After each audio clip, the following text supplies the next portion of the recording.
आजकाल ना मैत्रीत उसने पैसे देणं पण चुकीचं का आहे का काय असं वाटायला लागलंय.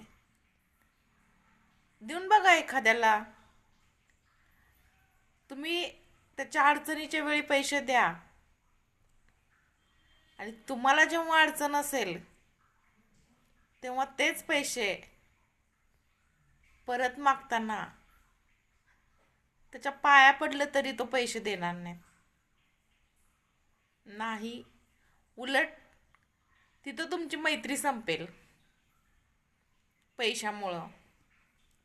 पण तो समोरचा व्यक्ती असं नाही विचार करणार, आपल्या वेळेला पैसे मिळालेले आहेत तर त्याच्या वेळेला आपण काही करून दिले पाहिजेत.